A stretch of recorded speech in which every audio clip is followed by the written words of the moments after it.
Women are expected to show up, work hard, and be the same each day. But that's just not how it works. Our menstrual cycle prevents us from showing up in the same way from one day to the next.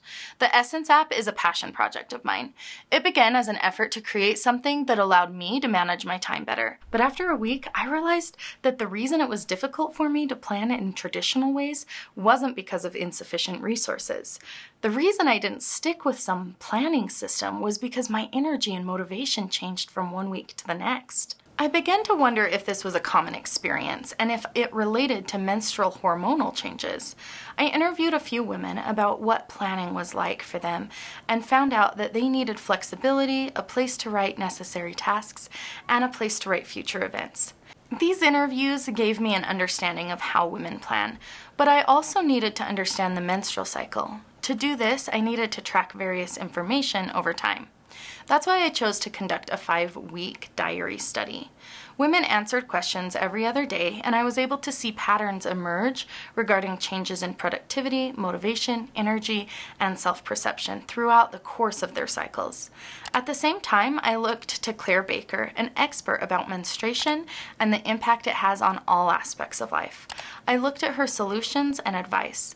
Her work and my diary study confirmed what I had experienced. She confirmed that it's a common experience for women's energy and motivation to change from one week to the next, and it has nearly everything to do with our menstrual cycle. With all this information about women, I created 3 personas. Madison, a young woman transitioning into life after high school. Maggie, a mother who wanted to manage her time better. And Jennifer, a working professional who wanted to be more mindful of her body. I was aware there were many menstrual tracking apps and nearly innumerable planning apps, but I wanted something different. I didn't just want to help women plan better, and I didn't want to help women know when they were about to bleed or ovulate. I wanted to help women become aware of their hormones and how their hormones were affecting their plans, not just for 1 week of the month, but for each and every day of the month. I wanted women to realize that the reason they were having a more difficult time this week than last week, when they accomplished so much, was because of their normal, natural monthly cycle. I knew, however, that this would require tracking menstrual symptoms. I looked at several menstrual tracking apps to see common elements. I also looked at a few planning apps. Essentially, I planned on merging elements of both types of apps together. Rather than focusing on traditional menstrual symptoms, however, I would focus on menstrual symptoms that impact productivity, such as motivation, energy, and stress. With all this information, I was finally ready to begin designing my ideas. After I sketched my design, I took it out for some guerrilla testing. My biggest takeaway was that I needed to present trends more succinctly. After another iteration and prototype test, I learned that I wasn't sure what symptoms users cared most about, so I conducted a survey and included those responses in my next iteration. After my next round of testing, I made a few additional changes based on user feedback. Primarily, I changed the dashboard to include a text message about upcoming changes, rather than requiring users to decipher a chart of icons. I also made recording period information more accessible by changing the button on the home screen. Beyond designing a beneficial app, seriously, one test participant commented that I combined 3 apps she regularly uses into one, and multiple friends asked when the product would be live.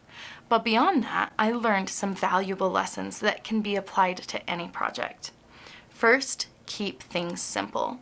More complex designs are often appealing to designers and companies because they're unique and often sleek, but they're usually less intuitive.